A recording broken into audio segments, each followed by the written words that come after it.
Okay. पण तो इथे किती काय जातो? लागते? तो किती जातो? हा पण ना. ओके. आणि हा? अच्छा. माझं नाव सुहासिनी दिनेश ठिकाण. काय त्रास होतो तुम्हाला? मला हा शोल्डर त्रास 33 वर्षावरती जात नव्हता. हा.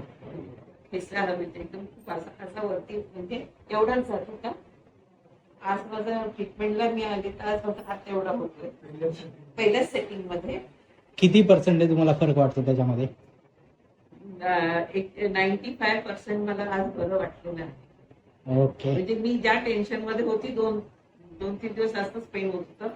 ज्या टेन्शन मध्ये मी आली होती म्हणजे मी असा बाकीचा विचार करत नव्हते, फक्त दुखण्याचाच विचार करत होते. तर सगळं दुखणंच गेलं, आता बाकीचा विचार करायला मोकळी झाली. सॅटिस्फाईड?